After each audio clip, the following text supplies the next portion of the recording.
Muy bienvenidos a esta nueva edición del ciclo de conferencias técnicas. Les pedimos por favor que todos los micrófonos y cámaras sean apagados para mayor comodidad durante el evento. Las preguntas podrán seguir siendo realizadas en el chat y las mismas serán contestadas al final de la presentación. Antes de comenzar, quisiera agregar un avisito parroquial.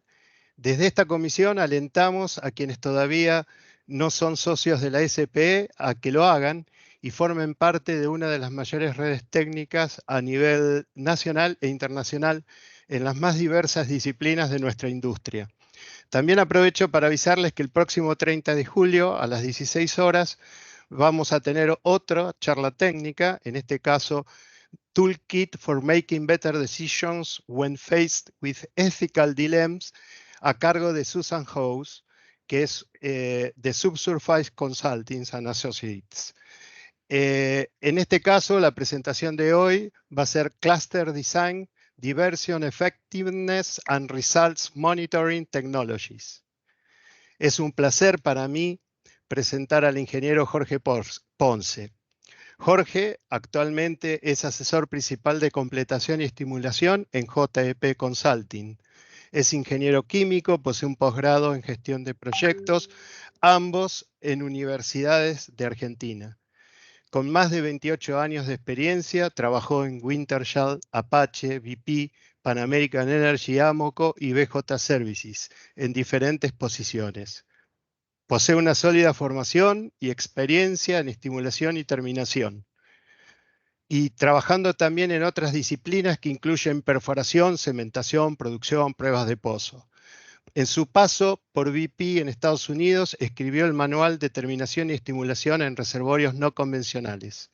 Es autor y coautor de varios artículos técnicos en publicaciones tanto nacionales como internacionales y es un activo participante en todos los eventos relacionados con la tecnología de su especialidad. En 2013 recibió el premio de la SPE de la región de América del Sur y Caribe en optimización y producción de terminaciones. En 2017 fue profesor del proyecto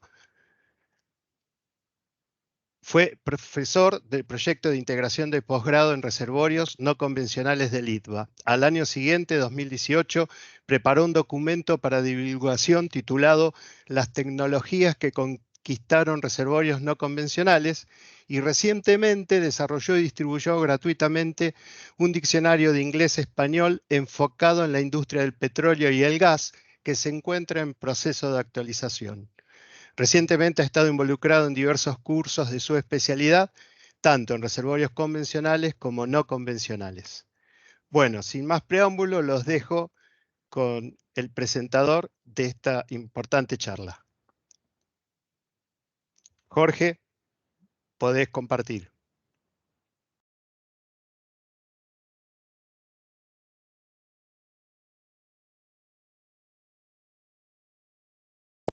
Buenas tardes a todos. ¿Me escuchan bien? Sí, Jorge, se te escucha bien. Bueno, primeramente agradecer al SPE por esta oportunidad para presentar diseño de clústeres y cuestiones relacionadas. Y también agradecer a la gran audiencia que tengo entendido se ha registrado para este evento y espero no defraudarlos. Sin más preámbulos, vamos a ir a la presentación. Tengan presente que es una presentación de una hora larga, 1 hora y cuarto por ahí aproximadamente. Voy a tratar de hacer todo lo posible para que esa hora y cuarto sea un poquito menor, pero bueno, es para que estén preparados. Un slide solamente legal, que no pretendo que lo lean, solamente para que lo tengan presente, ya que esta presentación va a ser compartida en su totalidad en formato PDF. La gente del SPE la va a subir a su sitio web. Bueno, siempre me gusta iniciar y terminar mis presentaciones con alguna cuota, como se dice a veces en inglés. En este caso elegí a Neil deGrasse Tyson, que es un astrofísico, y donde dice que lo bueno de la ciencia es que es cierto, a pesar para aquellos que no lo quieran creer. Bueno, empecemos con lo que es clúster. Hay muchas definiciones, la primera que tomé fue de Wikipedia. Dice que es un grupo similar de cosas o gentes que están haciendo algo juntos o les está ocurriendo a todos lo mismo. Eso es una generalidad, pero en el contexto en el que lo vamos a aplicar, un clúster es un grupo o puñado, a veces en español decimos un puñado de punzados o perforaciones que están puestas a lo largo de una etapa de fracturas para conseguir flujo uniforme mientras bombeamos una fractura diseñada de manera ingenieril. Y con la esperanza de que cada uno de esos punzados produzca de manera igualmente distribuida. Por supuesto que eso es muy ambicioso, y bueno, vamos a ver por qué es muy ambicioso, y vamos a tratar de ir viendo puntos de cómo hacer para mejorar ese diseño y tratar de optimizarlo lo máximo posible. Empecemos con algunos datos duros. Sabemos que de los pozos horizontales, por diferentes tecnologías que después al final vamos a ir viendo algunas, el 30% aproximadamente de los clústeres en promedio no produce.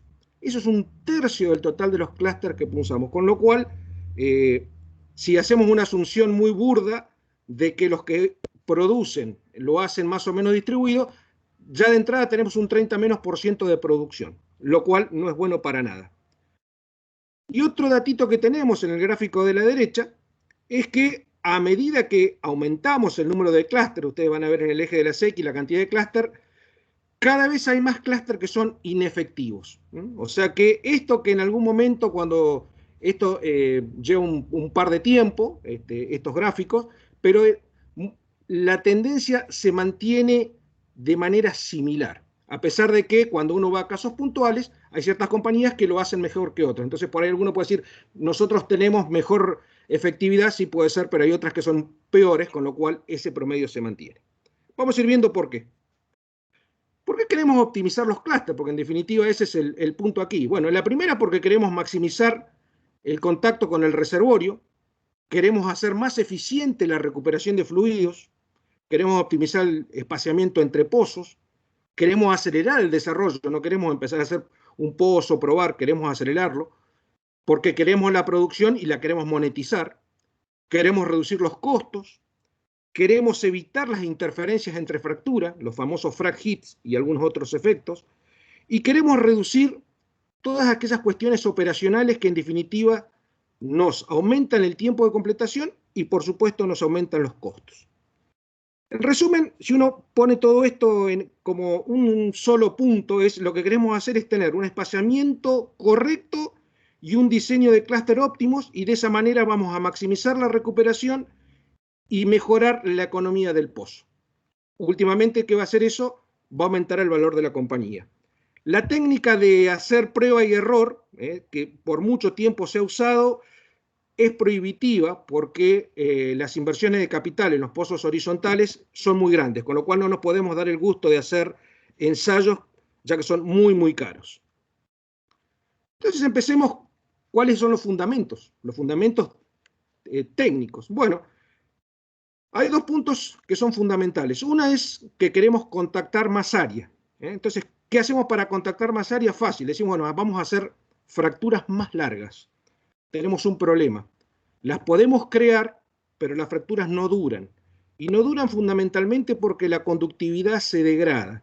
La concentración areal de propante o agente sostén dentro de la fractura es tan baja que la fractura se termina cerrando y la vamos perdiendo.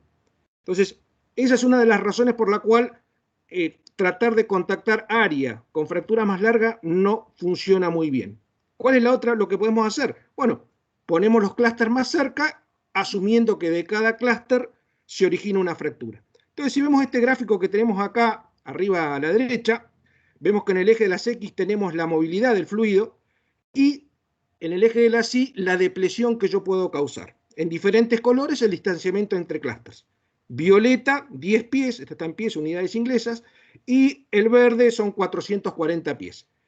Fíjense en la diferencia, o sea, si yo hago un espaciamiento entre clústeres de 440 pies, para una movilidad, y acá por eso puedo jugar, la movilidad recuerden que es la permeabilidad y la viscosidad, puedo ver que con 440 tardo muchísimos años en depletar el reservorio, con lo cual no estoy recuperándolo bien. Ahora, si yo hago un distanciamiento más corto, la depresión la hago en mucho menos tiempo. Entonces, esto que viene de ingeniería de reservorio es lo que luego lleva, o es la base de lo que se conoce como las completaciones de alta densidad, la high density completion, que es en inglés. Esto está todo soportado teóricamente. Ahora, como siempre, tiene sus dificultades llevar la teoría a la práctica. Vamos a ver qué aplicaciones, porque esto de los clusters, pensamos que por ahí somos los únicos. Bueno, hay un montón de industrias o aplicaciones que se parecen muchísimo a lo que nosotros hacemos. Irrigación, por ejemplo, tubos que están agujereados, generalmente de plástico, y lo que se busca es que la distribución de agua sea uniforme para todo el plantío. En este caso, la tierra es el reservorio, y fíjense en que es bien homogéneo, como quien dice, y el caudal de agua también es homogéneo. Manifold de distribución, pueden ser para productos químicos, en plantas, lo mismo en nuestra industria, o distribuidores de líquidos, que por ahí esto no los vemos visualmente, pero están adentro de bastante de torres de absorción y de otro tipo, pero todos buscan lo mismo, distribuir el fluido de manera uniforme. Entonces de acá tenemos que ya ir sacando algo para poder entender un poquito mejor. Entonces yo hice una listita de qué se parecen, en qué se parecen unos y otros. Y me encontré con una realidad no muy linda. Física, fluido. Fíjense en que siempre el diseño de los clústeres es mucho más complejo que las otras aplicaciones. Entonces, no vamos a ver todas, solamente después lo pueden mirar, pero en general son mucho, mucho más complejos. Entonces, los diseños de clúster originales, y ahora vamos a ver, se basaron en las teorías de estas aplicaciones. ¿Y por qué no nos funcionan tan bien? Y bueno, porque la física y la teoría detrás es muy pobre para nuestra aplicación en particular. Funciona muy bien para las irrigaciones o otros fluidos monofásicos, pero no para el caso nuestro. Vamos a hacer un poquito de historia ya en el tema de tratamientos de entrada limitada, que es lo que queremos hacer con los clústeres. O sea, queremos que en cada clúster entre la misma cantidad de fluido y de propante. Ya en el 63 se publicó un paper, imagínense, si se publicó en el 63, ya en el 61, 62 seguramente estaban haciendo cosas, y se publicó en un paper que tiene el número 530. Hoy estamos con las 6 cifras en los papers del SP. Fíjense si hemos recorrido un camino. Bueno, en esa época se trabajaba mucho flujo de fluidos con analogía de flujo de corriente, lo cual es perfectamente válido. Entonces, ¿cuál era el fundamento detrás de esto en ese momento? Era bombear a suficiente presión para que fuera esa presión más grande que la del esfuerzo que tengo en el reservorio, y de esa manera tratar de que cada una de las capas tome una cantidad de fluido similar. Terminaba ahí, pero por supuesto esa asunción tenía muchas deficiencias. ¿Por qué? Porque no asumían el alto de la fractura, el módulo de Young, el caudal de filtrados, se fracturaban zonas muy distintas y solamente se tomaba en cuenta el estrés. Entonces eso no era muy bueno, y para hacer el cálculo lo que se hacía era, por ahí hay algún ingeniero electrónico, se usaban las leyes de Kirchhoff, y uno podía hacer un balance para determinar cuál era el caudal que podía poner en cada uno de esas zonas, modificando la cantidad de orificios que tenía que poner en función del estrés. Ya en ese momento se reconocía que había que tratar de que los estreses no fueran muy distintos, si no se complicaba la cosa.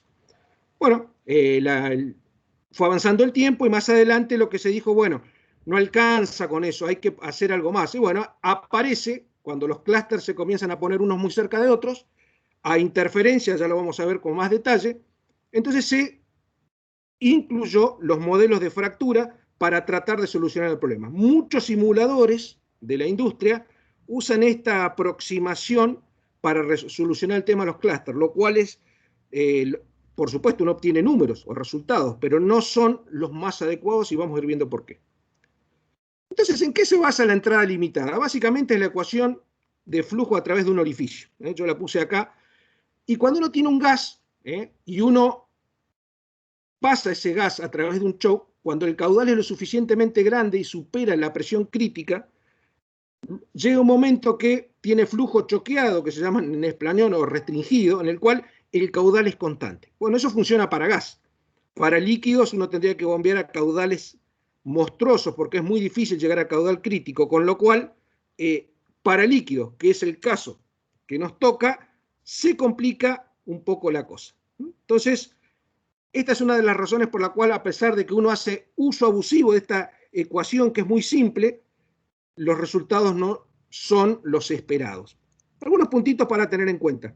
Fíjense en esta ecuación que el delta P que tengo que poner a través de esa perforación o el choke, pues yo hago una analogía, caudal al cuadrado, ese D es el diámetro interno del orificio a la cuarta. Ese a la cuarta nos va a complicar la vida, el caudal al cuadrado, y ese C, que es el coeficiente que en algunas otras ecuaciones figura como CD, o coeficiente de flujo, que también está al cuadrado. Entonces, el tema que esos valores estén al cuadrado de la cuarta influyen mucho en cuanto son los valores de pérdida de carga. Solamente para que estemos en tiempo de COVID, fíjense que también en el COVID entra el tema de la entrada limitada, así que es para tenerlo en contexto nada más. Bueno, vamos a ver las primeras realidades con las que nos enfrentamos. Cuando hacemos pozos, yo tengo acá dos casos, cuando hacemos pozos, normalmente cuando estamos en modo de desarrollo, usamos el gamma ray, lo que en el gráfico a la izquierda está en verde arriba, el que dice MW gamma ray, la curva, y a veces usamos ese gamma ray para distinguir, decimos, bueno, todo es el gamma ray que es igual, tiene un estrés similar. Bueno, esa asunción y que se usa mucho, por supuesto siempre va a haber alguien que me dice, nosotros no, pero la gran mayoría lo hace. Que el gamma ray sea constante no quiere decir que el estrés sea constante. El estrés puede tener una variación muy grande y el contenido de material radioactivo ser el mismo, porque cuando yo depleto, casi no desaparece porque está en la roca sólida. Entonces, ese es el primer problema que tenemos por ahí cuando seleccionamos clústeres en base a gamma ray. No nos funciona muchas veces. Otro caso puede ser que pensamos que el pozo que vamos a hacer es perfectamente recto, que el reservorio que vamos a atravesar no tiene fallas, casi no busa. Y tenemos un ejemplo acá, fíjense, un pozo, esto es un pozo real, no es un pozo que lo uso para la ocasión, donde tenemos una falla y yo lamentablemente cuando perforo a veces más allá de que puedo hacer geosteering, el problema es que no siempre se hace geosteering porque el modo de desarrollo a veces es caro.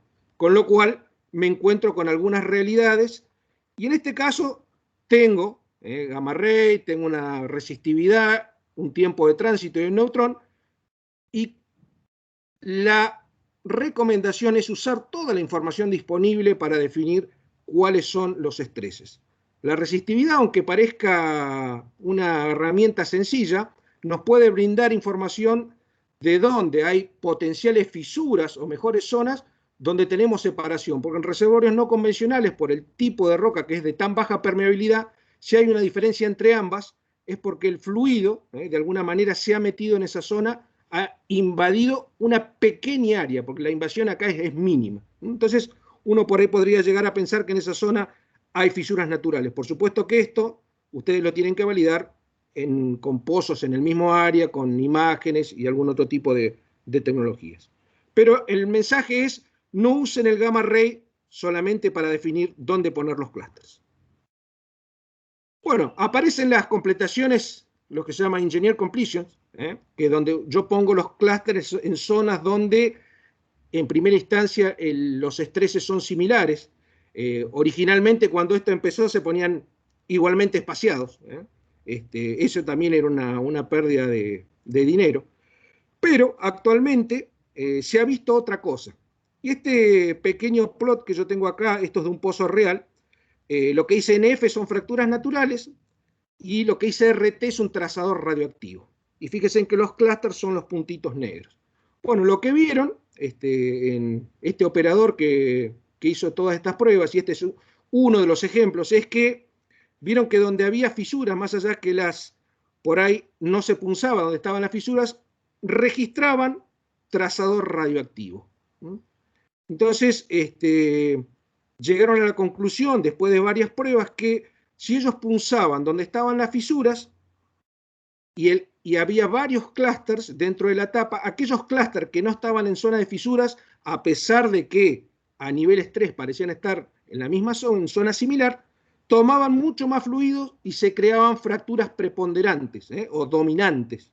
Con lo cual dijeron, donde hay fisuras no tengo que punzar arriba de ellas, sino que tengo que hacerlo a una cierta distancia, que aún las voy a aprovechar porque después las voy a, de alguna manera se van a terminar estimulando, pero no quiero que me ayuden en el inicio de la fractura porque si no logro fracturas dominantes. Entonces, las fisuras naturales, si están presentes y se pueden activar, eso lo dice la geomecánica, por ahí no es recomendable punzarlas directamente arriba, sino dejarlas a un costado del clúster. Con eso vamos a mejorar mucho el inicio de fracturas. Bueno, ¿y cuánta presión necesito en la entrada limitada? Bueno, hay un montón de factores, pero aquí, si uno lee un poquito, va a ver que esa presión cada vez ha ido aumentando. El problema que tenemos es que cuanto más presión pongo, necesito más potencia hidráulica, o sea, más bombas en locación, y eso implica mayores costos y más deterioro del equipo, porque empiezo a trabajar con equipos que ya no son de 10.000, tienen que ser de 15.000. Entonces, los equipos cada vez son más grandes, son más caros y tengo mucho más costo. Entonces, fácil, ustedes siempre tengan presente, no importa lo que hagan, la ecuación del ROI. Tienen que buscar incrementar la producción, reducir los costos y mejorar el tiempo de completación. Entonces, el límite de presión depende de muchos factores, pero uno de ellos que es muy importante es la economía, y por eso lo traigo a colación. No solamente es una cuestión técnica, sino también una cuestión económica. Vamos a ir metiendo despacito en el tema de ahora ya de los orificios. Bueno, originalmente las cargas API, cuando uno las veía, se reportaban como que hacían un orificio interno de diámetro, de un solo diámetro, que es lo que yo tengo en este gráfico acá ploteado con un punto rojo. Este gráfico a la izquierda hay un punto rojo y eso es lo que se reportaba. Ahora la realidad es que cuando eso uno lo hacía y se usaba mucho en pozos verticales, el problema es que en pozos horizontales el cañón se recuesta en el fondo del pozo, no tiene otra, es una cuestión de gravedad. Entonces cuando uno mira las mismas cargas, el diámetro del orificio es completamente distinto. Entonces, ¿eso qué hace? Hace que la pérdida de carga, y acá recuerden lo que yo les decía, diámetro interno a la cuarta en el denominador de la pérdida de carga, valores totalmente de pérdida de carga en cada uno de esos agujeros en pozos horizontales. Entonces, este gráfico que tengo, que es el de la izquierda, yo tengo el tamaño del agujerito y el caudal que pasa. Fíjense la variación de caudal. Hay uno que va a un barril y hay otro que está casi a 2,8. O sea que el caudal a través de eso es completamente distinto. Bueno, ahora, esto que yo estoy haciendo es válido si yo asumo que tengo el casing, los agujeros, y estoy bombeando a través del casing al aire. ¿Por qué? Porque a la vuelta la atmósfera es como si fuera a nivel estrés, es isostática, de isoestrés. O sea, el estrés es constante. El problema es que en la Tierra el estrés no es constante. Y esa es una de las primeras cuestiones que hay que tener en cuenta. Y aquí entonces aparece el concepto que alguien que dice, bueno, si queremos hacer que todos los agujeros sean iguales, tenemos que hacer una carga distinta. Y aparece el concepto de el agujero uniforme o constante. Cada compañía que manufactura cargas le pone un nombre distinto. Entonces, fíjense en la foto, en el segundo no tiene mucha menos variación en el diámetro. Las compañías dicen que son del orden de menor al 5% de variación. Eso en condiciones de prueba en superficie, en fondo, se ha visto que no es tan así. Es un poquito mayor. Bueno, esa perforación, mientras yo bombee fluido de fractura, no pasa mucho. El tema es que cuando le empiezo a bombear propante o agente sostén o apuntalante, como le llaman algunos, se comienza a erosionar. Entonces, miren las fotos, en la primera yo hago un agujero, tiene una rebaba, lo que acá le dice crown en inglés, una rebaba, una corona, y a medida que va pasando el agente sostén, la va eliminando y va redondeando ese orificio, con lo cual no solamente cambia el diámetro interno, el diámetro hacia la cuarta, sino también cambia el coeficiente de flujo, el CD, ese también va cambiando. Con lo cual, el problema que tiene es que el efecto es muy grande. Entonces, la erosión en los clústeres es la mayor razón por la cual la eficiencia de los mismos cae. El gráfico de abajo es una simulación, esto basado en datos de cómo se comportan, donde uno ve, fíjense en la curva roja de fricción, como donde al principio tengo una fricción muy alta, tengo muy buena pérdida de carga, o sea, tengo un buen efecto de entrada limitada, pero inmediatamente se cae. ¿Por qué? Porque tengo erosión. Entonces, eso es algo que tienen que tener en cuenta. El CD. Bueno, el CD se creía que era bastante constante. Hay por ahí algunos trabajitos que por supuesto varía con el número de Reynolds para flujo monofásico. Pero cuando se empezó a trabajar con fluidos de fractura se encontraron con dos cosas. La primera, el gráfico de arriba, acá no está mostrado, pero son las líneas que están llenas, son con fluidos viscosos o de fluidos de alta viscosidad, reductores de fricción de alta viscosidad, y las que son punteadas son slick water. Lo que vieron es que a caudales bajos ese CD varía bastante, y si no queremos meternos en camisa de 11 varas, arriba de 1,5 barriles, el CD más o menos se mantiene constante, a pesar de que tiene fluctuación dependiendo del tipo de fluido. O sea que también es una función del fluido, aunque si ven los valores no es tanto. Otro tema que no se tenía en cuenta era el espesor del casing. ¿Por qué? Porque siempre las pruebas se hacían con un casing definido en API, y entonces como siempre se usaba el mismo casing, se hacía de cuenta que el espesor no tenía efecto. Sin embargo, hoy en día se han hecho pruebas, y esto es muy reciente, este es un paper muy, muy reciente, donde se ha visto que hay variaciones. Entonces, un 10% de variación en el CD es un 20% en la caída de presión, lo cual es mucho. Entonces, nuevamente vemos que arriba de 1,5 barriles el CD, eso es por orificio. Entonces, ¿de acá qué saco? Que por lo menos por cada orificio yo tengo que bombear arriba de 1,5 barriles para tener un CD que sea constante y no tenga mucha variabilidad. Un grafiquito útil que yo lo ploteé de una manera ligeramente distinta. ¿Y por qué? Cuando empieza el tema de la fractura se hizo un estudio y se decía que si el diámetro del punzado era 6 veces mayor al diámetro del propante, el diámetro medio, había una gran probabilidad de que no se arene en el punzado, en el orificio. Bueno, Bovary en algún momento hace alguna recomendación, y eso es lo que yo tengo ploteado aquí para diferentes propantes, que son los que usamos generalmente en la industria: 20-40, 40-70 y 30-50. Lo que dice _BB es el cálculo de Bovary.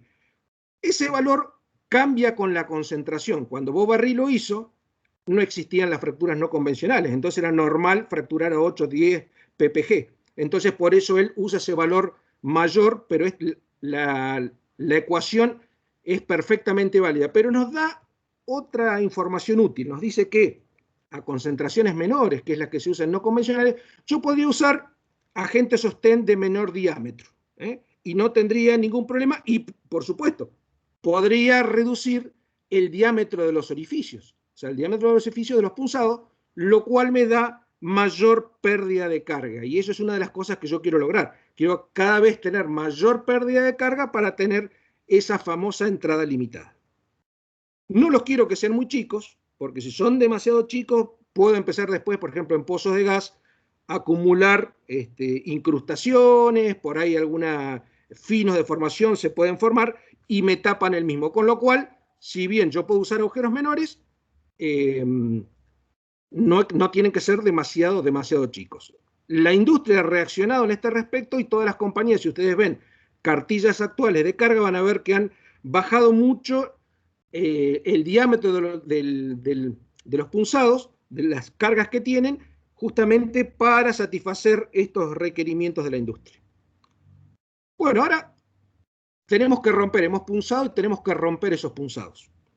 Bueno, como les dije, si yo no lo tuviera en el aire y tuviera cemento, o sea, habría un casing horizontal con cemento, pero en el aire, el estrés alrededor sería el mismo. El problema es que en la Tierra eso no pasa. Los estreses son distintos.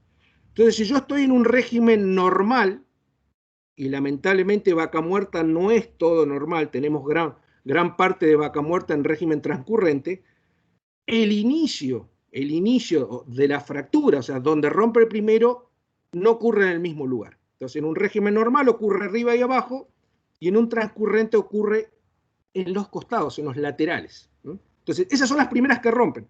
Y este es un ejemplo, este ejemplo que yo tengo acá es de vaca muerta. Fíjense la diferencia que los que están en los laterales rompen con 12.000 y los que están arriba rompen con 12.800. O sea que yo necesito 800 PSI más que o sea, los punzados más duros necesitan 800 PSI más para poder romper. Cuando yo inicio una fractura, normalmente, dependiendo por ahí las prácticas de compañía, algunas compañías empiezan a muy bajo caudal. Entonces, a bajo caudal no voy a romper todos los punzados. Necesito caudal para poderlos romper a todos. El problema es que si establezco ciertos punzados y los abro, va a ser después bastante difícil esas 800 libras, que no parecen mucho, pero son importantes, lograr que rompan todos los orificios. Y esto nos trae la famosa historia de por qué se dice, siempre en los libros, los que han estudiado, siempre dice, 2/3 de los punzados se reportaron que están rotos, el otro tercio no está, nunca rompieron. Bueno, esta es una de las razones. No rompen todos porque el estrés no es uniforme alrededor del pozo. Y esto hay que tenerlo en cuenta y les tiene que empezar a hacer pensar dónde van a punzar. Bueno, inicio de la fractura, hemos punzado. Ahora, ¿dónde inician cuando el pozo está cementado? Acá no vamos a cubrir todos los casos, solamente vamos a cubrir el cementado porque es la técnica más usada. Más del 95% de los pozos en Estados Unidos, en Canadá y en Argentina son plug and perf. Eso es una estadística del año pasado. Así que, y cuando rompe, todo el mundo piensa que rompe en el punzado. Nunca rompe en el punzado, rompe donde siempre, ley del menor esfuerzo, muy cerca, directamente donde está la interfaz entre el cemento y el casing. Entonces, la primera, no tiene sentido poner cargas de alta penetración. Sí tiene sentido hacer cargas que sean de igual orificio. Y los clústeres no tienen que ser muy largos, porque cuanto más el clúster es más largo, se forman múltiples planos de iniciación que comienzan a competir y causan mucha presión, con lo cual hoy hay diseños donde las cargas están muy cerquitas unas de otras y tratan de favorecer la formación de un solo plano. Entonces, eso es algo que nos tenemos que llevar ya a dónde tenemos que apuntar. Bueno, otro trabajito muy interesante es cuál es la presión diferencial que necesitamos para iniciar los clústeres. Vamos a ver el gráfico, que es más interesante, que yo a veces lo que les escribo es para que les quede registro. Este es un gráfico, son pruebas reales, esto no es simulación, esto es real. Un operador en el Permian, que es la cuenca caliente en Estados Unidos en este momento, a diferentes espaciamientos, ustedes lo ven ahí en azul, rojo y una especie de marrón, están los diferentes espaciamientos. Y abajo está la distribución acumulada y la diferencial de presión. Entonces, por ejemplo, el marrón, 502 pies, son 5 por 3, 15, 150 metros aproximadamente. Si yo quiero que el 100% de los clústeres rompa, fíjense en la diferencial de presión que tengo que poner. Tengo que poner más de 2.500, probablemente 2.550 PSI. Si yo reduzco el espaciamiento, a pesar de que el último punto para el 100 es el mismo, inmediatamente cae, con lo cual es menos, y si lo hago a 167 pies es mucho menos. Bueno, ¿esto qué les está diciendo? Por empezar, que no tienen que, si ustedes trabajan con el promedio, que es la tendencia que hacemos siempre los ingenieros, trabajar con el promedio, peor. Por eso muchos de los punzados no rompen, porque para romper le tengo que poner mucha presión. Esto es para iniciar. Vamos a ver ahora, en el próximo gráfico, si yo los quiero mantener abiertos. Una cosa es que el agujerito se rompa, pero después yo lo quiero mantener abierto. Mismo gráfico, y acá hay muchas más distanciamientos, y fíjense que para cada distanciamiento, la diferencial de presión que tengo que mantener cada vez es mayor si el espaciamiento es mayor. Esto es, digamos, en forma general. Puse una nota en rojo, ¿por qué? Porque va a haber alguien que está tentado de decir, bueno, a ver, saco una correlación de esto y lo uso en mis pozos. No. Esto es solamente válido para ese reservorio donde se aplicó. Ustedes deberán hacer su tarea del hogar, como quien dice. Entonces, fundamentalmente, yo estoy fracturando, cuando entra la arena, comienzo a erosionar, la erosión es muy grande y la pérdida de carga cae abismalmente. Entonces yo no tengo que diseñar para el principio, sino que tengo que tratar de diseñar que esa pérdida de carga para el final. Lo cual hace que al principio esa pérdida de carga sea muy alta y alguno la interprete como que tengo algún problema de tortuosidad o algo. Y no es así. Por eso hay que cambiar ese paradigma del diseño de fractura viejo a esta nueva metodología. Algunos operadores lo que hacen uno se pone contento, por ejemplo, cuando está bombeando una fractura y dice, bueno, ahora ya la presión empezó a caer, está contento, la fractura va bien. Bueno, hay operadores que siempre trabajan al máximo de presión posible que les permite el pozo, la integridad del pozo, de manera tal de cubrir esa diferencial de presión que se va cayendo en el tiempo. Bueno, para entender un par de cositas, tres o cuatro zonas dentro del pozo, lo que llamamos el Near Wellbore. La realidad es que el Near Wellbore es una región que generalmente la nombramos muy como un todo, en realidad uno puede hacer mucho más, más detallado, pero es en esa zona donde se produce toda la complejidad, que es donde las fracturas se origina y no se origina siempre en el plano preferencial, se forman fracturas múltiples o los que se llaman los swarms. Los swarms como son varias fracturas que se arman a la vez, que la teoría no lo predice, pero se han observado actualmente en pozos que se han coroneado. Entonces, hay un montón de efectos que suceden en la zona del Near Wellbore que en definitiva terminan al principio gobernando el proceso. Por supuesto que cuando uno comienza a pasar arena o cerámico, lo que estén pasando, gran parte de eso se erosiona y ese efecto va desapareciendo, aunque no del todo.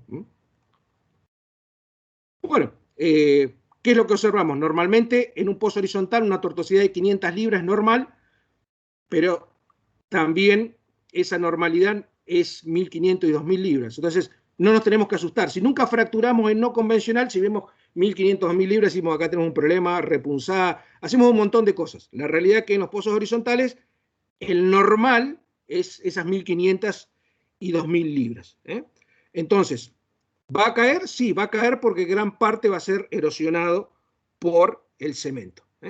Entonces, este dibujo que yo les puse acá es, digamos, recuerden, la fractura siempre comienza axial con respecto al pozo, pero después se tiene que orientar con el estrés, el plano de estrés regional, que para los pozos como los tratamos de perforar transversales tiene que girar. Entonces se hace como el papelito de un caramelo, se termina retorciendo. Bueno, ese giro que hace la fractura es una restricción de flujo y eso es parte de lo que vemos en superficie como aumento de presión en condiciones dinámicas. Bueno, acá vamos ahora a parar un poquito y con toda esa base muy sencilla, todavía no le vamos a poner complejidad, vamos a hacer una tablita de cómo se diseñaba y algunas cositas que se hacen ahora. Entonces, por ejemplo, primer caso base, no hago erosión, 5 clústeres, esto solamente para cuestión de cálculo, 6 tiros por pie, 30 punzados, un agujero de 0,38 sin propante, y hago un cálculo que quiero una pérdida de carga de 1000 psi. Antes se decía que entre 700 y 1000 psi era lo que se necesitaba, esa es la vieja escuela. Para hacer eso necesito 58 barriles por minuto. Hoy en día con cualquier equipo de fractura, digamos que fractura en shale, lo hago. Si eso le pongo propante y tengo erosión, ahora le pongo 4 ppg, muy típico, y ahora necesito 78 barriles. ¿Y por qué necesito 78? Es porque tengo erosión. Fíjense en que ya necesito 20 barriles más para esos 5 clústeres. Como todo el mundo dice, en Estados Unidos ponen más clústeres. Bueno, pongámosles más clústeres, pongamos 10, dupliquemos, y ya empiezo a tener un problemita, porque tengo 116 barriles, si lo quisiera hacer así, o 156 con erosión. Bombear a 156 barriles, estamos en una complejidad, ¿por qué? Porque los sets de fractura no están preparados normalmente hoy en día, a 120 lo hacen, pero a 156 no, por eso está en rojo. Entonces, hay algo que tengo que cambiar. Voy a hacer un pequeño cambio, voy a volver a los 5 clústeres, pero voy a reducir la cantidad de orificios, perdón, voy a mantener los orificios y voy a aumentar la pérdida de carga, que es lo que se llama el XLE o lo que se llama el Extreme Limited Entry, que es entrada limitada extrema, que es una práctica que está popularizando Liberty en Estados Unidos, y ellos trabajan entre 2.000 y 2.500 PSI de pérdida de carga. Claro, si yo duplico la pérdida de carga, fíjense en los caudales que necesito, 110 barriles y en el caso de erosión, 221 barriles, virtualmente imposible.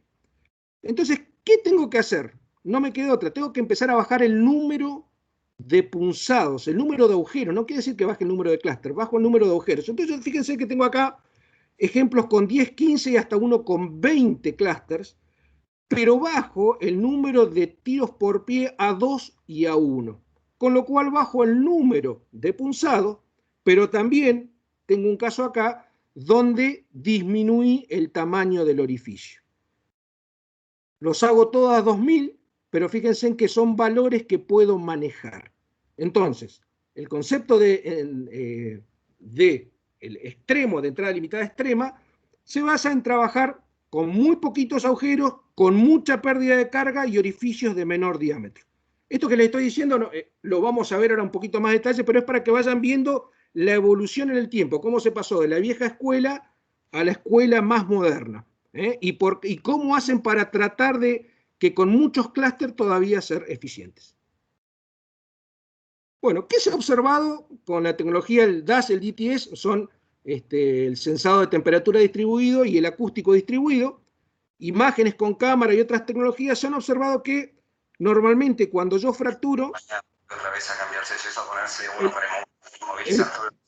el punzado que está más cerca del talón del pozo es el que recibe más propante. Y el que está más cerca de la punta del pozo recibe menos. Cuando uno aplica las ecuaciones primeras que vimos, le dicen que eso no debería ser posible, que hay algo que no está bien. Debe ser un problema del, no sé, el perfil. Le echamos bueno, no, el problema está con la física que estamos usando. Porque normalmente la primera ecuación solamente uno usa la ecuación de Bernoulli. Y si usa la ecuación de Bernoulli pura, obtiene una distribución que no es muy parecida a la realidad. Uno de los primeros puntos, es el gráfico que está bien a la derecha, es la velocidad axial. A medida que yo voy bombeando, o sea, yo en el primer clúster tengo todo el caudal y a medida que voy avanzando, cada vez tengo menos caudal, con lo cual la velocidad va cayendo. Sin embargo, la caída no es lineal. Ese gráfico que por ahí si lo ven parece lineal, en realidad no es lineal. Y eso tiene que ver porque no es lineal porque conjuga las cuestiones de presión, las cuestiones de momento y las cuestiones de energía. O sea, las tres ecuaciones las tienen que tomar en cuenta. Esto es a la derecha van a ver de dos pozos distintos. Esos gráficos son de cámara, lo que hacen es miden el diámetro de la cámara. Y fíjense en que sistemáticamente se ve que los más erosionados son los que están más cerca del talón del pozo. Y aquí tenemos que empezar a pensar un poquito cómo es el fluido de fractura con el agente sostén. O sea, el sostén, el propante, si es cerámico más, tiene una densidad mucho más alta que el fluido de fractura, con lo cual su inercia por unidad de volumen es mucho más alta. Entonces uno pensaría que podría pasar el primero, porque en el primer clúster yo llego con todo el caudal, o sea, llego con un momento muy alto, y yo debería pasar de largo. Ahora, la realidad es que también, como llego con toda la energía, es el clúster que se trata de romper primero, y por eso estas observaciones que vemos después son consecuencia de que es mucho más fácil romperlos primero porque la energía va decayendo. Entonces, siempre hemos visto las fracturas como las tratamos de estudiar y es fácil, con presión. La realidad es que cuando ya trabajamos a caudales muy altos, hay que trabajar con la energía y el momento. Y a veces las ecuaciones no son tan amenas. Ese es el principal problema. Y aquí aparece lo que yo les decía. Si vamos a punzar dos orificios, empiezan a aparecer las cuestiones de dónde punzamos. En Estados Unidos, donde gran parte de los shell son de régimen normal, se punza arriba y abajo. Ya vamos a ver cómo lo hacen, pero se punza arriba y abajo.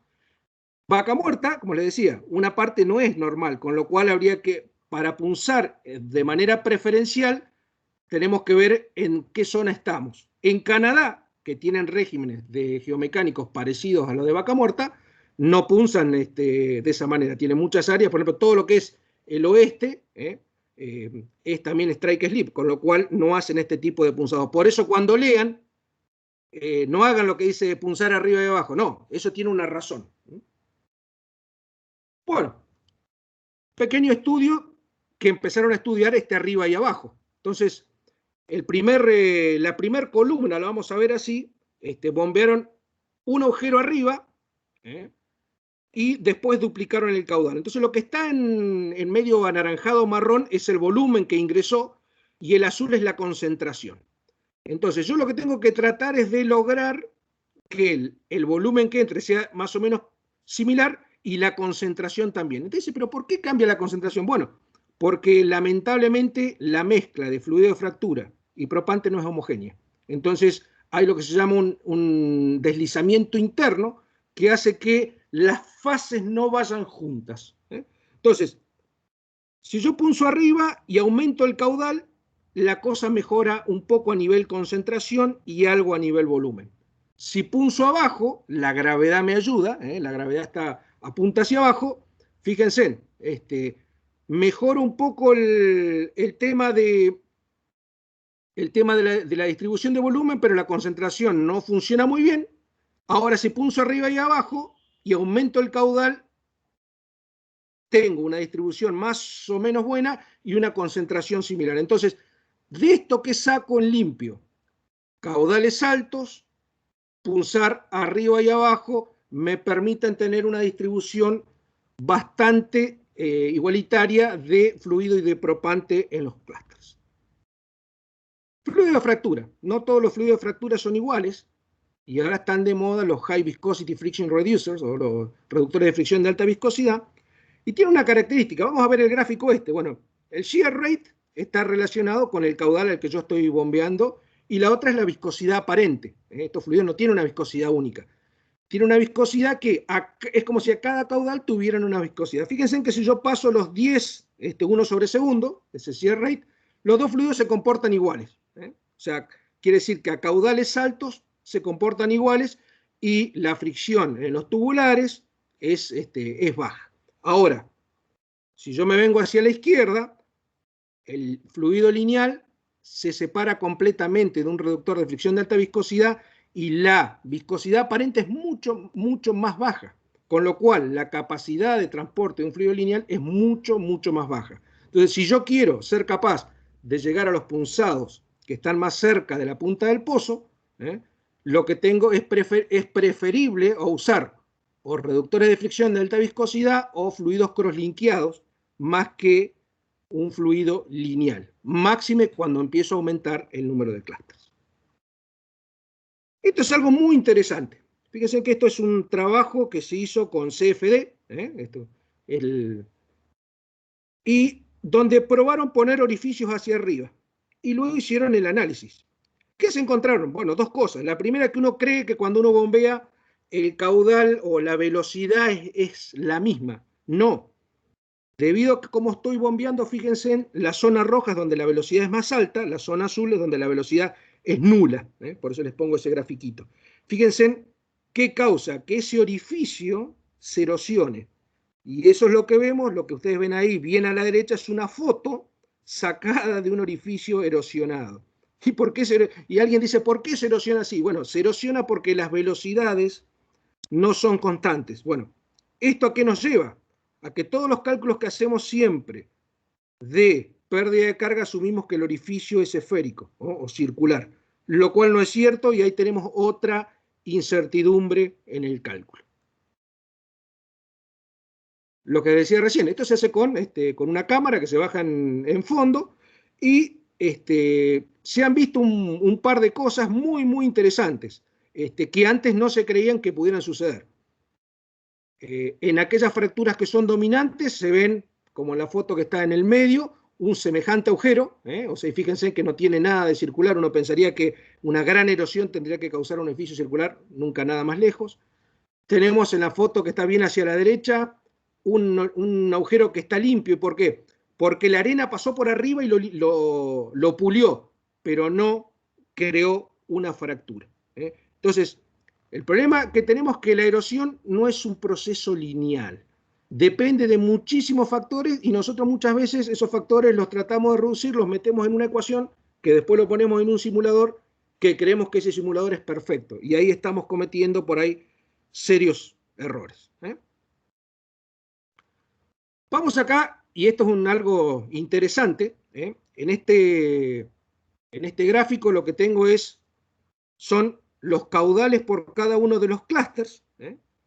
Fíjense en que el que está arriba, la línea esa celeste que dice 60, está constante. ¿Por qué? Porque es el caudal con el que llega ese clúster. Ahora, los que siguen, por eso está desde el talón hacia la punta del pozo, fíjense que los que están cerca de la punta del pozo, y a medida que transcurre el tiempo, la velocidad, o sea, el caudal va cayendo. Y al caer el caudal, eso causa que la velocidad también caiga. Entonces llega un momento, y en este caso más o menos a los 60 minutos, acá yo puse 3 tipos de arena, ya no soy capaz de transportar ese propante, y ese propante se sedimenta en el pozo, con lo cual me puede taponar y termino poniendo mucho más fluido y mucho más propante en las fracturas anteriores que no en las de la punta. Este es un caso de análisis, esto está hecho con un simulador, y si bien este simulador maneja esta capacidad, no me permite hacerlo de la diferenciación entre punzar arriba y abajo o punzar en los laterales. Cuando yo pongo punzado solamente puedo poner la cantidad de agujeros, pero no me permite decir dónde, con lo cual todavía le falta una evolución. Entonces, lo que les decía al principio, ¿qué tecnologías hay para punzar, digamos, cerquita? Bueno, fíjense en estas fotos interesantes, esto es bastante nuevo, fíjense cómo están puestas las cargas virtualmente. Cuando yo punzo, en este caso, si bien tengo más de 2, pero trato que se forme un plano de fractura, eso va a ser mucho más fácil. Ahora, si quiero punzar arriba y abajo, alguien está pensando, uy, punzados direccionales, no, un dolor de cabeza. No, ya no se usa más lo que se usaba en la antigüedad, ahora se usan unos sistemas que son basados en un peso interno que solo se acomoda, que son muy sencillos y no tienen costo incremental, porque esa es la parte más importante, que no agreguemos costo. Entonces, de esa manera uno lo fija, si tiene que punzar 0,180, las acomoda las cargas en esa misma dirección. Si necesita hacer en los laterales, usa el mismo sistema, solamente que posiciona las cargas de manera distinta. De esa manera, uno tiene cañones muy pequeños, muy cortitos. Y eso tiene una ventaja, permite poner mayor cantidad de clúster con la misma longitud del lubricador. No necesito un lubricador infinito. Y estas son cargas que ya vienen prearmadas. Entonces yo, cuando tengo que armar, no tengo que armar cada clúster en conjunto, sino que vienen varios clústeres juntos y yo en el pozo, en 2 o 3 armadas, tengo todo junto. Entonces es muy rápido el proceso de armado, con lo cual no tengo mucha pérdida de tiempo para poder armar los cañones. Ya viene básicamente todo armado de fábrica.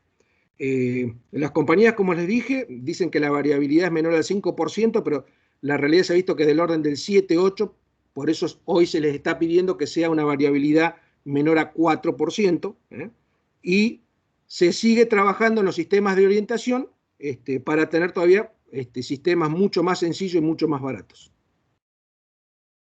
Los sistemas Tupper. Tupper significa que tiene diferente cantidad de agujeros. Entonces yo les dije, ¿se acuerdan que yo les dije?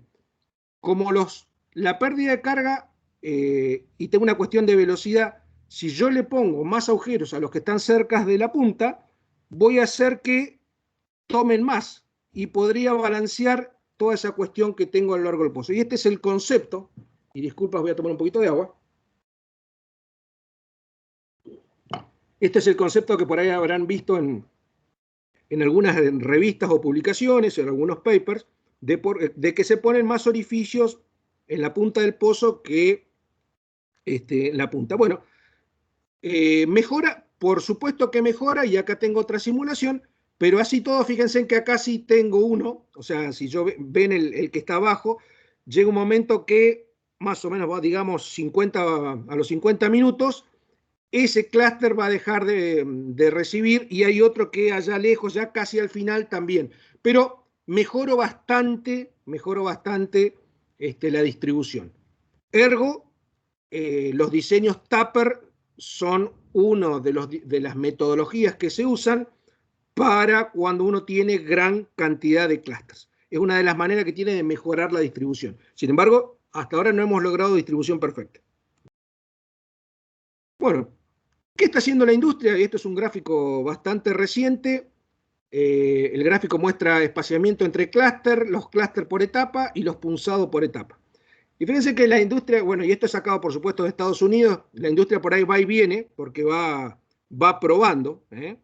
En algún momento pusieron demasiados clústeres y bueno, después decidieron volver un poco atrás.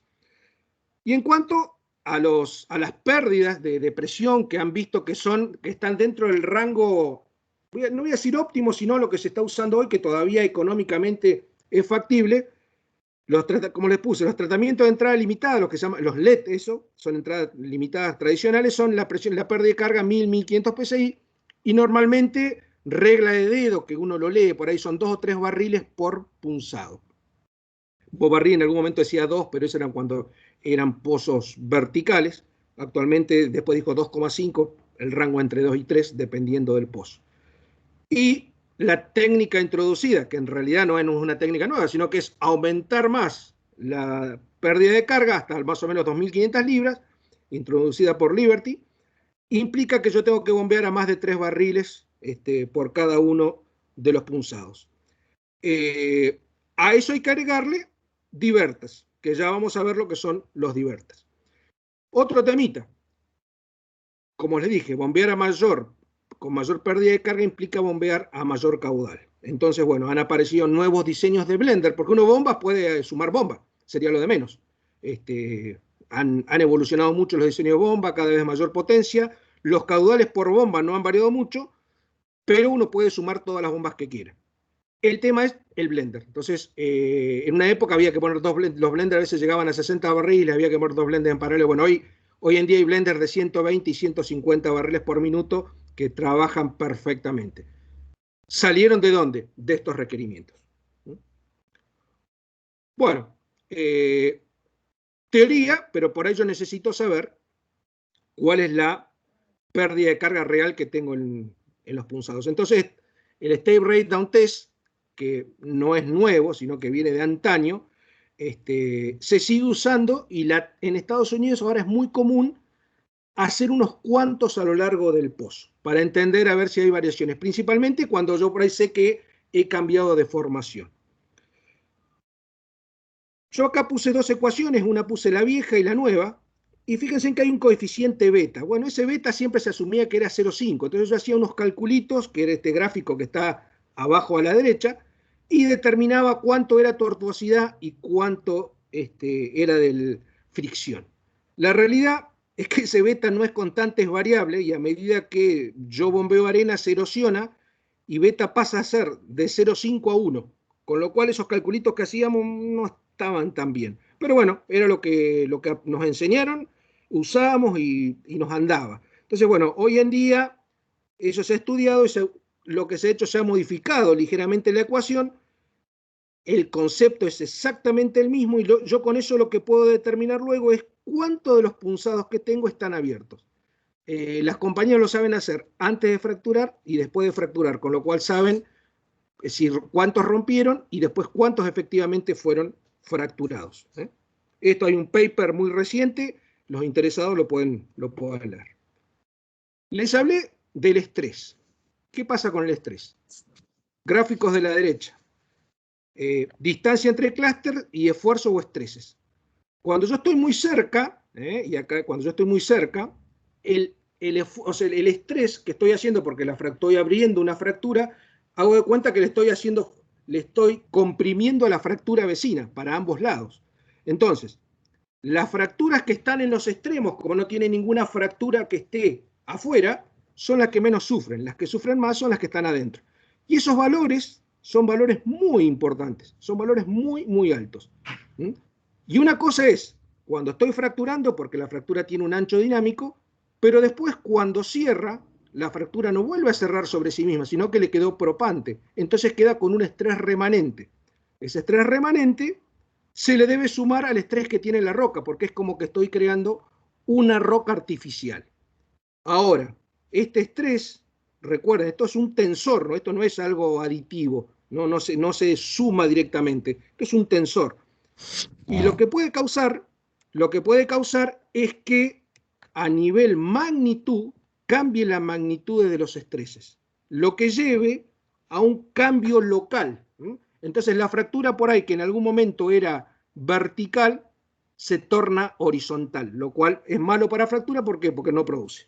Entonces, cuando ponemos los clústeres demasiado cerca, tenemos el riesgo de tener lo que llamamos stress shadowing, o interferencia de estreses, y propiciando la creación de una fractura preponderante o dominante, que es una de las cosas que a menudo vemos. Y esa fractura dominante más de una vez alcanza el pozo vecino, y es lo que conocemos como un frac hit. O sea, a veces decimos, ¿por qué hay frac hit? No solamente es la depresión, sino que a veces es un mal diseño de clúster, no puede fomentar la creación de un frac hit. No necesariamente es una cuestión de depresión. Bueno, esto es lo que les decía recién. Históricamente siempre se decía, bueno, que con el espaciamiento solo alcanzaba para definir si había mucho estrés o poco estrés. Eso no es tan así, y en realidad la altura de la fractura es un valor importante. Entonces, por eso estos cartoons acá hacia la derecha, de que una altura baja tiene poca interferencia, pero con el mismo espaciamiento, pero un alto de fractura importante, tengo mucho más interferencia. Las fracturas que están en los extremos son las que menos sufren, porque no tienen una fractura del otro lado. Y las que están internas son las que más sufren. Entonces, muchas veces, por eso les puse ahí el SI, que es 1 sobre la separación a la N, que a veces se usa como un parámetro de ajuste, no sirve de nada, salvo que uno esté trabajando en un área donde todas las fracturas tengan el mismo alto. Y ya les digo que es bastante difícil.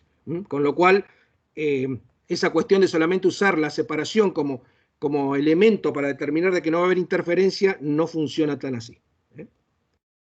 Bueno, esto que está acá, esto es muy interesante. Fíjense que acá tengo 6 clústeres, uno separado a 5 metros y otro separado a 15 metros. Fíjense que sobre la izquierda está la presión. Si yo los espacio muy poco, necesito mucho más presión. Si los espacio mucho más, necesito no solamente menos presión, pero fíjense en que la distribución, y eso lo podemos ver un poco más abajo, porque lo de arriba es una simulación y lo de abajo es algo medido, la longitud. Fíjense, las fracturas más externas son más largas que las que están en el centro, y a nivel ancho, las externas son más anchas que las del medio. Entonces ustedes ya empiezan a pensar, si el ancho de las fracturas del medio no es mucho, les va a costar aceptar arena. Entonces, por eso siempre en una etapa uno tiende a tener 2 fracturas dominantes, y la que más domina es la que está más cerca del talón del pozo. A pesar de que tengo en los 2 extremos, la que más domina, por eso cuando uno las mide siempre es un poquito más larga. Un poquito más larga por estos efectos, ¿no? Entonces, esto lleva a fracturas asimétricas, fracturas que no producen, fracturas que por ahí las inicié, pero no progresaron, y la distribución, por supuesto, es malísima.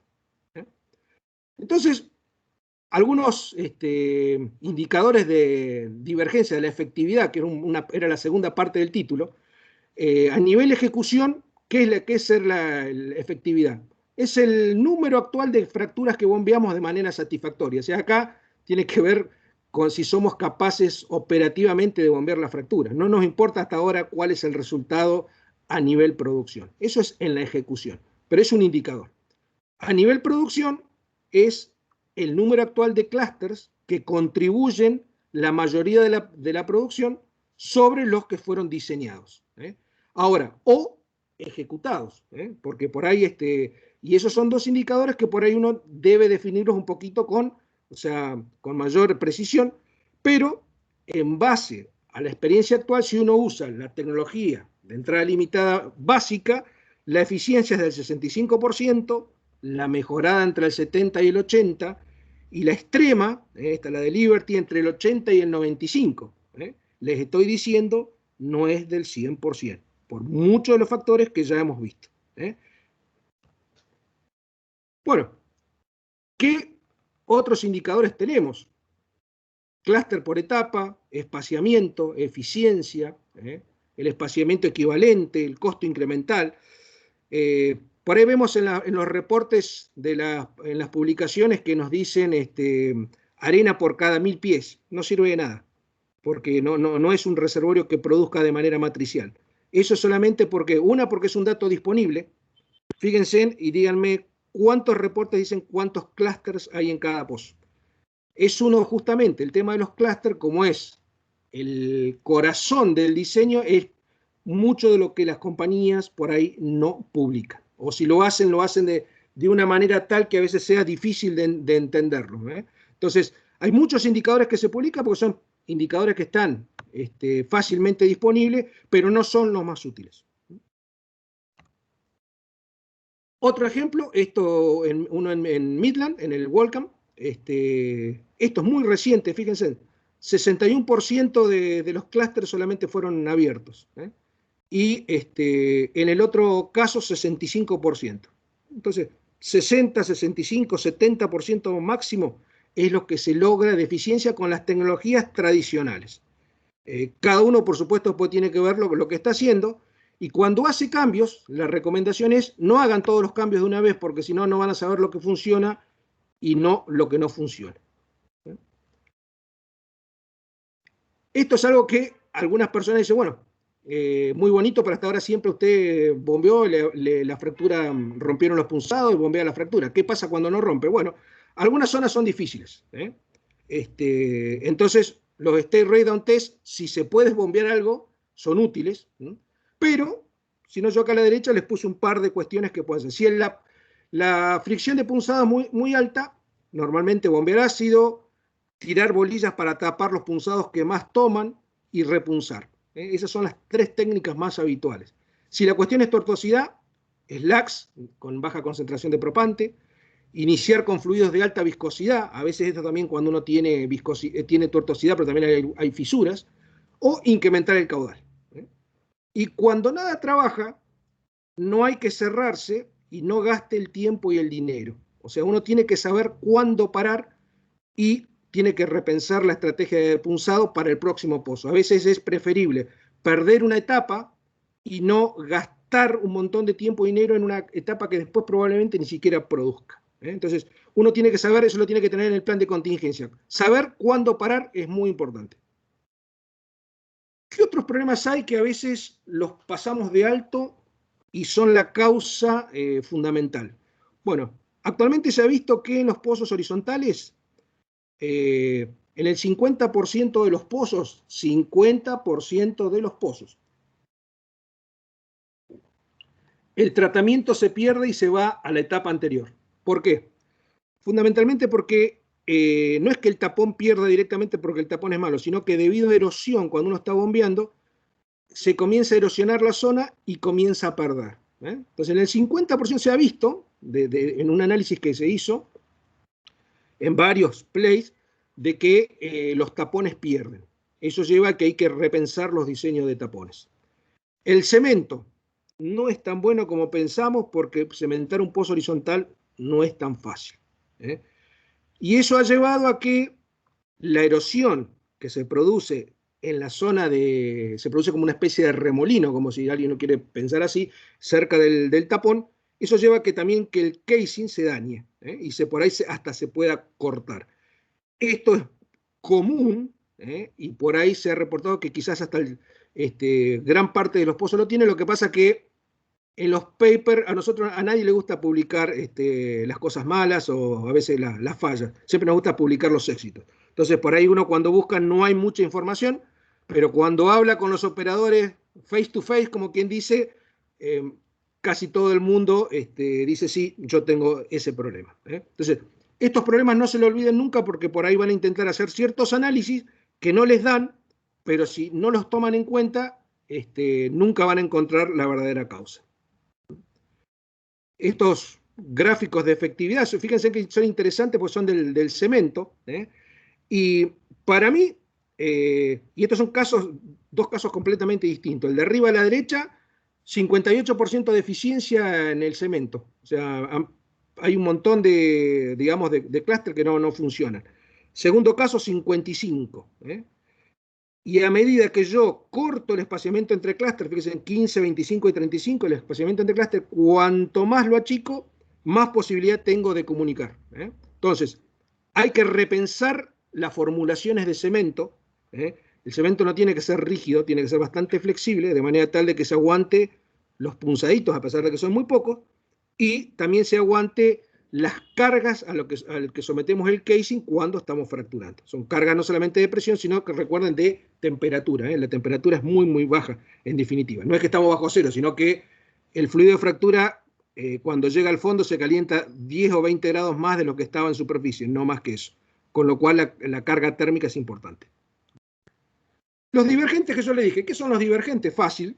Son productos granulados en forma de fibra, bolas y hasta unos nudos que son de una soga y en todos los casos se degradan. Ya no se usan más los que se usaban en otras épocas que no se degradaban.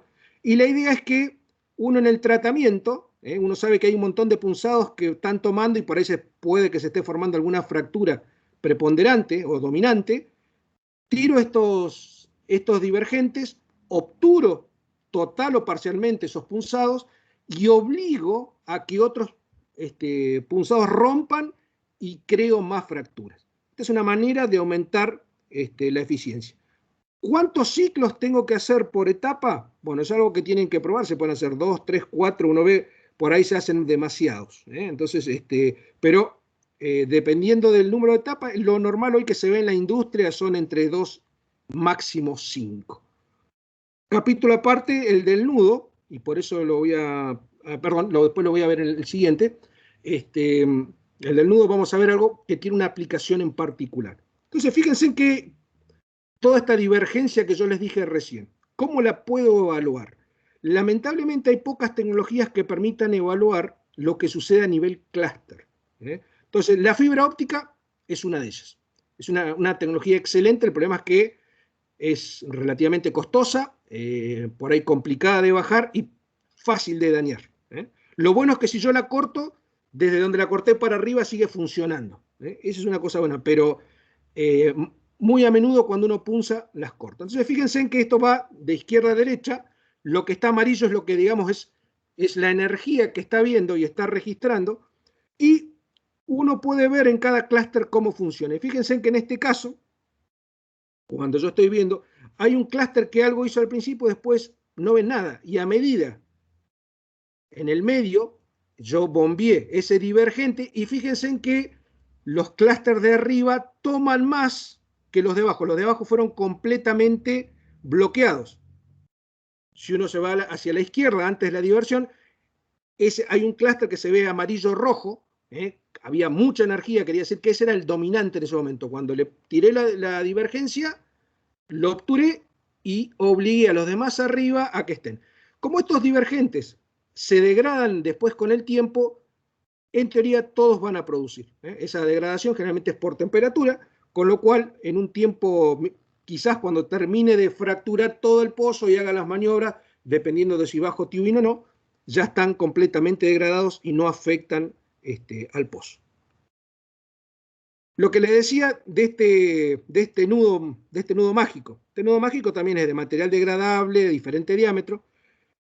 Cuando se hizo, se ponía uno por cada orificio y funcionaba muy bien. Como funcionaba tan bien, se dieron cuenta que qué pasaba si cuando estaban ya casi terminando de fracturar, lo lanzaban y trataban de tapar los últimos punzados. Bueno, se dieron cuenta que si lo hacían de una manera ingenieril, todos los punzados se tapaban y actuaba como un tapón temporal. Entonces, con lo cual, si uno hace la tarea, se evita bajar un tapón mecánico, después rotarlo con el cold tubing. Seguramente la carrera de cold tubing no se la van a ahorrar, pero es más fácil bajar un cold tubing a limpiar que no uno a rotar. Y actualmente en muchos play en Estados Unidos se está usando como un reemplazo de tapón.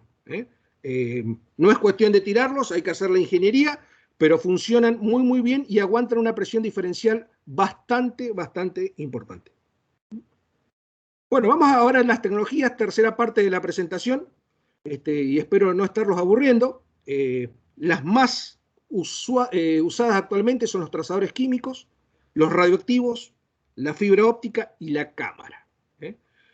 Cada uno tiene su aplicación particular, no hay ninguno que sea mejor que otro y no hay ninguno que se pueda usar solo y dar la respuesta absoluta, lamentablemente. Y acá tengo un ejemplo. Por ejemplo, trazadores base agua o trazadores base hidrocarburos. Y en este ejemplo yo puedo ver cuánto entra en cada uno. Ahora, ¿qué pasa? ¿Puedo evaluar los clústeres con trazadores químicos? Si yo quiero evaluar clúster por clúster, no lo puedo hacer. ¿Qué puedo hacer? Si el pozo está en un reservorio que yo sé que es bastante uniforme, puedo hacer una parte del pozo con un diseño de clústeres y otra parte con otro diseño de clústeres.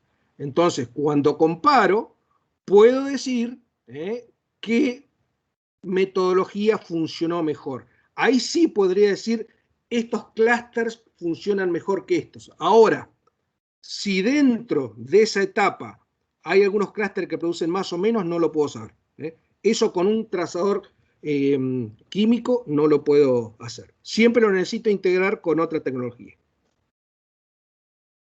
Fibra óptica con distribuido de sonido y una cámara. Fíjense qué interesante. Hice un step down test, el gráfico de arriba. Tomaron más los que están cerca del talón, como siempre, y a medida que progresa, lo mismo. Los tres clústeres de arriba fueron los que más tomaron y los de abajo un poco de sonido. Indudablemente algo les entró, pero muy, muy poco. Cuando bajo la cámara, veo exactamente el mismo comportamiento. Con lo cual, tengo una consistencia. Ahora, ¿cuál es el problema a veces con el orificio? A veces se hacen cálculos que con el diámetro del orificio se hace un estimado del agente sostén que debería haber pasado para causarlo. Bueno, es un cálculo que hay que tomarlo entre pinzas. Por eso la fibra óptica en ese aspecto es mucho mejor. Sin embargo, la fibra óptica no mide caudal. La fibra óptica mide energía a diferentes frecuencias y yo después tengo que hacer unas conversiones de energía a caudales o masa, con lo cual también hay una conversión y ese cálculo no es directo, es un cálculo que tiene algunos factores de ajuste. Otro caso. En este pozo lo que hicieron, lo que yo les decía, se probaron en el mismo pozo diseños distintos. Entonces, se quería saber, fíjense, unas etapas que tenían 3 clústeres y otras que tenían 6 clústeres. Se hizo con fibra óptica y también se vio a ver cuál era mejor, en definitiva, y se vio que sistemáticamente y a lo largo del tiempo, por eso acá se plotea esta fibra óptica, era permanente, fíjense en el IP30, 90, hasta los 360 días, el pozo siempre fueron mejores los de 6 clústeres que los de 3 clústeres. Con lo cual esta compañía optó por cambiar los diseños, que originalmente venía con 3 clústeres, a 6 clústeres. Y ¿cuál es el mensaje acá que quizás está oculto? Los ensayos no se deben hacer a corto plazo, o sea, ensayos a 3 o 6 meses pueden directamente ocultar el resultado real. Los resultados de los ensayos siempre se deben hacer como mínimo un año. Lo que pasa es que a la gente no le gusta esperar, hay una realidad, a nadie le gusta esperar, pero es la única manera de saber cuáles son los tratamientos que realmente funcionan. Otro uso del DAS, y aclaro, no trabajo ni estoy sponsoreado ni tengo acciones en ninguna compañía que tiene fibra óptica, pero una utilidad muy importante es manejar el strain o la deformación poroelástica. Y esto tiene muchas aplicaciones porque permite determinar altura de fractura y un montón de efectos. ¿Y qué se ha visto? Una de las cosas que se ha visto en los clústeres es que cuando los clústeres van rompiendo, no lo hacen de manera continua, sino que van pegando pequeños saltos. O sea, el crecimiento de la fractura, en definitiva, no es constante, sino de a pequeños saltos. Y esto por ahí tiene implicancia después en el modelamiento de las mismas.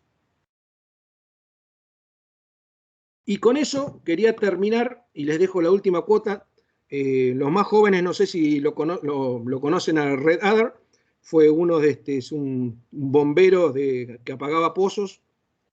Allá lejos en el tiempo inició con Boots and Coots, creo que es el más famoso de todos y tenía esta excelente frase que aplica mucho a nuestra industria. Así que con eso creo que es el último slide que tengo y podemos pasar a la sesión de preguntas y respuestas. Muchas gracias, Jorge. Quedamos abiertos a las preguntas.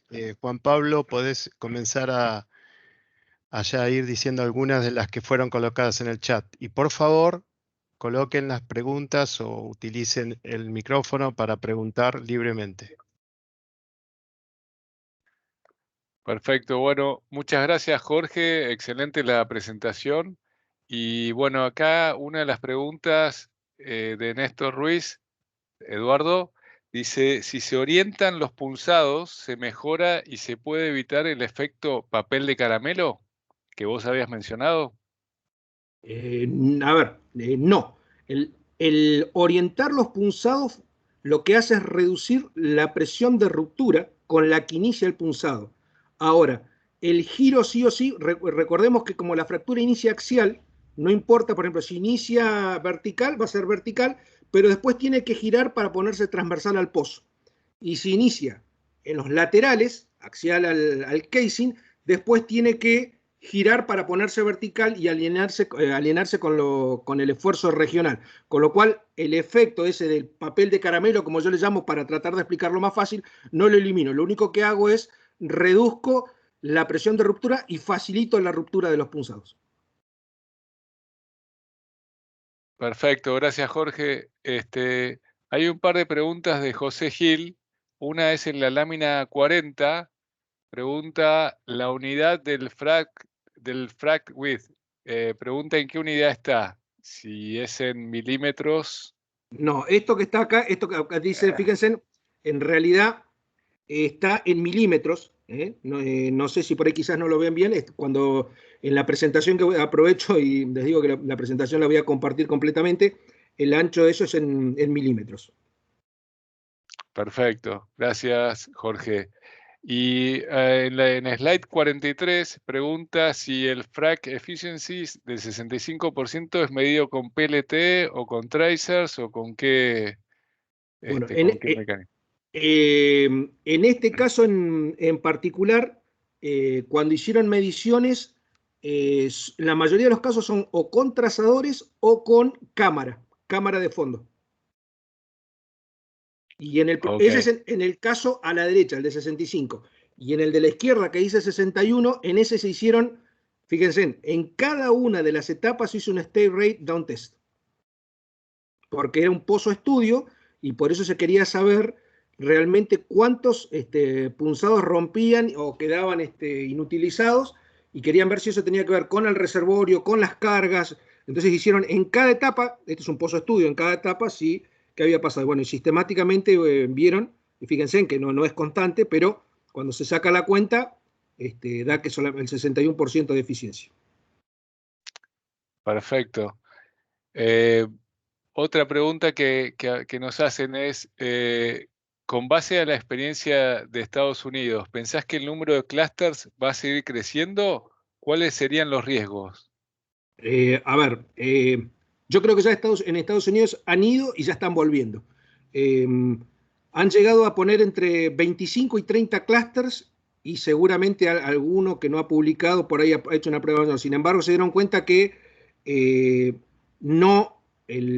que bombear a muy alto caudal y los resultados de producción no satisfacen, digamos, los diseños. Con lo cual, la tendencia actual es hacer fracturas con etapas entre 60 y 70 metros, ese es el espaciamiento.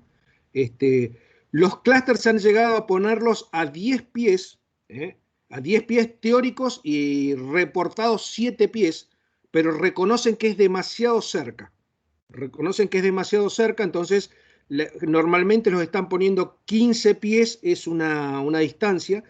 Y otro temita es dónde ponen el tapón. Si el tapón lo ponen muy cerca del punzado que está cerca, valga la redundancia, cerca del tapón, lo más probable es que ese tapón se dañe y ese casing también se dañe, porque está muy cerca y se puede formar un remolino. Con lo cual es preferible al tapón no ponerlo cerca del punzado que voy a fracturar, sino cerca del punzado que ya fracturé. Perfecto, gracias Jorge. Bueno, una última pregunta y aprovecho para preguntar a la audiencia si tienen alguna más que la hagan ahora, si no, bueno, van a recibir la presentación más adelante. Una pregunta más es, los diseños de fractura tipo Slick Water, los que usan reductores de fricción de alta viscosidad y los reticulados, ¿tienen alto impacto en los diseños de clusters o son indiferentes? Bueno, a ver, hay una diferencia entre lo que es Slick Water y lo que es los que tienen cierta, digamos, viscosidad. Los de Slick Water, como la viscosidad es baja, son a los caudales altos de bombeo están casi en régimen turbulento o transicional, con lo cual es mucho más fácil para transportar la arena y a veces llegan mucho más fácil a la punta del pozo. En Estados Unidos se hace mucho slick water, con lo cual hay que tener cuidado también cuando uno lee los reportes o las publicaciones. Hay que ver qué tipo de tratamientos son. Nosotros en Vaca Muerta no es común por el tipo, generalmente no se hacen tratamientos más o híbridos o últimamente con reductores de fricción de alta viscosidad, y el diseño tiende a colocar todas el propante y el fluido más cerca del talón del pozo, con lo cual cobra un poco más sentido hacer estos diseños tupper. Lo que pasa que también no es cuestión de ir poniendo un agujerito, dos agujeritos, le pongo uno de vuelta, no. O sea, no hay que abusar de la técnica, no hay que abusar de la técnica. Y principalmente, si uno puede poner uno o dos orificios, tampoco no tiene muchas oportunidades de hacer cambios. O sea, por eso hay compañías en Estados Unidos que están regularmente bombean 15 clústeres. Bombeando 15 clústeres no tienen la oportunidad de hacer tupper, entonces punzan arriba y abajo y a otra cosa. O sea, no se puede hacer nada más. Perfecto, gracias. Hay unas Jorge. Preguntitas más, Juan Pablo, que acaban de llegar. Gracias, Gustavo. Una pregunta de Sergio Francisco. Dice, en terminación solo se usa plug and perf o también los otros métodos de terminación. Bien. Estadística año 2021. 95% de los pozos en Estados Unidos y Canadá son plug and perf. 3% sistema de camisas, 2% tecnologías basadas en cold tubing, fundamentalmente en Canadá. ¿Cuál es uno de los temas que por ahí dicen, cuando ustedes los vienen a visitar una compañía, y ojo, de vuelta aclaro, no tengo afiliación con ninguna compañía, ni tengo acciones en ninguna compañía que fabrique cargas, ni plug and perf, ni nada. Me remito a los hechos, estos son estadísticas, hechos. Cuando uno ve la cantidad de pozos que se hacen en Estados Unidos, no quise, por una presentación muy larga, pero si uno ve la cantidad de tapas que se hacen en Estados Unidos de fractura, claro, el 3% de eso hecho con camisas es miles de camisas. Miles de camisas. Entonces, si alguien que vende camisas dice, no, mira, bombeamos o usamos 7.000 camisas, no sé qué locura, 7.000 camisas. Bueno, lo que pasa es que esas 7.000 son solamente el 3%. El resto es todo plug and perf. Por eso el gran desarrollo, hay mucho desarrollo en plug and perf. ¿Por qué? Porque ahí está, y ha ido aumentando paulatinamente, yo lo sigo porque una cuestión de me interesa, y pasó originalmente de un 90% y la última del año pasado, 95% plug and perf. Perfecto, Jorge. Acá, bueno, estás recibiendo, después los verás, varias felicitaciones y agradecimiento por tu presentación. Y hay una pregunta más de Javier Ignacio Muzio. Pregunta, ¿hay información sobre mejoras en el desempeño de las fracturas habiendo cementado con el casing en rotación? Hay algunos reportes, rotar el casing, y esto lo hablo por experiencia propia, mejora mucho el diseño. Lo que sí, no alcanza solamente con rotar el casing, sino que la formulación de la lechada de cemento debe ser adecuada. Nos tenemos que olvidar de esa lechada de altísima resistencia, esa lechada dura o frágil, y tenemos que pensar en una lechada que aguante solamente que sea digamos, provea la aislación para la fractura, y para eso no se necesita alta presión. Entonces la resistencia a la compresión del cemento no tiene que ser alta. En vez de estar pensando en esos 3.500 que en alguna época se hacían, pensar en algo de 1.800, 2.000 con un cemento más flexible, eso va a proveer mayor aislación externa y ese 50% de eficiencia va a mejorar un montón. Jorge, tengo una pregunta. Vos hoy hablaste de importancia de la tecnología en los fluidos, el uso de fluidos no newtonianos y el control de la eficiencia del clúster. ¿Qué opinás sobre el control de la pérdida de filtrado, sobre todo en yacimientos de gas, donde el contraste con el fluido de reservorio es alto entre lo que y la cara de la fractura? En reservorios no convencionales, si yo veo la permeabilidad matricial, la misma es extremadamente baja. O sea, y si alguno se toma el trabajito de hacer la cuenta y le intenta inyectar agua, agua solamente, ni siquiera estoy diciendo agua y un reductor de fricción, va a ver que la invasión es mínima. Yo creo que bueno, ese concepto el concepto de daño en reservorios no convencionales no tiene la misma importancia que puede tener un reservorio de alta permeabilidad. Por ejemplo, que yo estoy haciendo un frac and pack en un reservorio de alta permeabilidad, bueno, en esos casos sí, el daño existe y es de magnitud importante y tengo que hacer un montón de cosas para preservar el reservorio. En los no convencionales, mi visión personal, y quizás por ahí disentamos con alguno, es que ese daño o no lo llamemos daño, llamémoslo invasión, es muy, muy pequeña.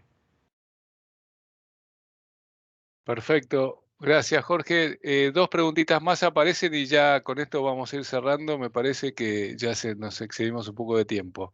Andrés Gibson te pregunta, ¿está evaluado si el arenamiento no prematuro podría estar formando algún tipo de aseguramiento en la conductividad de la fractura o algún procedimiento tipo un cierre forzado? Bueno, a ver, un arenamiento temprano, de la manera que lo entiendo es, o sea, no pude bombear todo el tratamiento, con lo cual no es bueno. O sea, el cierre forzado, ¿cuál es el problema que tenemos en los reservorios no convencionales? Que como la permeabilidad es tan baja, cuando yo termino de fracturar, la presión no se puede disipar. Y por eso es la famosa historia de ese estrellado o en esa interferencia. Ese estrés queda, ¿por qué? Porque la presión no se puede disipar. Y si yo eso encima le bajo un tapón y lo sello, al reservorio le cuesta mucho. Por eso queda sobrepresurizado y cuesta mucho. Porque no tiene permeabilidad la roca. Distinto es en un reservorio convencional. Por eso en un reservorio convencional es muy raro que haya estrellado. ¿Por qué? Porque entre fractura y fractura, hubo tiempo suficiente para que la presión se disipara. Y la roca siempre, digamos, es básicamente la misma. Salvo en los TAI. Los TAI ya es algo intermedio, por ejemplo. Entonces, una fractura que se arenó anteriormente es una fractura que no la bombié completa desde el punto de vista de la eficiencia. No, ese indicador que les puse, indicador de eficiencia de bombeo, no es bueno. Y tampoco hay un valor o sea, un parámetro que diga que fractura arenada por ahí produzca mejor. Yo necesito crear una fractura que, como les dije, necesito crear contacto, ¿no? Porque es la única manera que tengo de asegurar que cada milímetro cuadrado de reservorio aporte esa mínima producción. Perfecto, gracias, Jorge. Andrés también agrega una pregunta más. ¿Qué opinión tenés de métodos de monitoreo alternativos por sonido, electromagnéticos, etcétera? Bueno, a ver, hay un par de tecnologías que andan que yo no las quise incluir acá, por ejemplo, medición de presión. Hay algunos casos que uno pone un sensor de presión con buena resolución y en función de cuando uno va fracturando, la tecnología promete determinar ciertos parámetros de la fractura. Bueno, funciona hasta ahí, la teoría funciona, se ha probado, funciona. Ahora, no puedo medir clústeres. O sea, si yo quiero saber si un clúster en particular dentro de una etapa está produciendo más o menos, no hay manera, no hay manera teórica ni física. Sí podría quizás con el método ese de un pozo hacer una cantidad determinada de clúster de una manera y de otra manera y comparar. Ahora, a nivel clúster individual, esa tecnología no sirve. Sirve para ver otras cuestiones de fractura, extensiones y algunas cuestiones de dimensiones más bien. La otra tecnología es una que es resistiva, en la cual yo bombeo como parte del agente sostén ciertos metales, que un pequeño recubrimiento, y después hago un estudio de resistividad, como los que se hacen por ahí en geofísica, y determino el cambio relativo que hubo entre antes y después de la fractura. Si lo único que hice fue fracturar y poner ese componente que ahora es más conductivo, entonces voy a tener una variación, y esa variación la asocio a la fractura. Entonces digo, bueno, la fractura creada acá es ¿cómo se llama? Puedo medir un poco las dimensiones. De todas maneras, a mí siempre me gusta, no me gusta hablar tanto de la fractura creada, sino me gusta más la fractura que produce. Yo sé que al que bombea le gusta mostrar la fractura que creó porque es más larga, ¿no? Entonces parece que fuera gigante. Pero a mí me gusta siempre estar pensando en la fractura que produce, que es la que realmente a mí me paga. Perfecto, muchas gracias, Jorge. Una última pregunta de Sergio Francisco. ¿Cuál es el porcentaje de refractura? ¿Es muy alto? A ver, yo acá no quise incluir nada de refractura. Se está refracturando, y esto ya no tiene nada que ver con esto. Lo que se está haciendo a veces, a ver, por ahí en Estados Unidos, usar divergentes en pozos ya fracturados para obturar los punzados existentes, punzar clústeres nuevos y fracturar. Eso se está haciendo. Ese es un caso. Segundo caso es, bajo un liner expandible, sello los punzados existentes que ya se supone que produjeron, punzo nuevo, todo nuevo, y hago una fractura. Por supuesto que tengo que tener información de esos pozos y cuáles fueron los clústeres que funcionaron, los que no funcionaron. Muchas veces, en la época de antes, se hacían unos espaciamientos de fracturas monstruosos. Entonces, uno dice, bueno, si le pongo un clúster al medio, 2 clústeres o 3 al medio, entre esas, no hay reservorio que haya tocado, está todo virgen y puedo extraer un montón más. Entonces, esas son tecnologías que se hacen, les nombro 2, hay un montón más, pero son usos de, por ejemplo, el de los divergentes es un clásico, usarlo para hacer refractura. Bueno, agradecemos una vez más a todos por su presencia, su participación y por supuesto a nuestro invitado, al presentador, a Jorge, por sus claras, siempre constructivas y muy académicas presentaciones. Realmente un honor poder haber contado con tu participación en este ciclo de charlas. Nuevamente, gracias a todos. Les recordamos que siempre estamos publicando las próximas charlas y es siempre muy interesante que esta red de intercambio y de conocimientos y de opiniones se mantenga en cualquier circunstancia siempre viva. Así que, bueno, muy amable y muchas gracias a todos. Muchas gracias a todos. Una vez más quiero agradecer al SPE y a todos los que atendieron a esta presentación.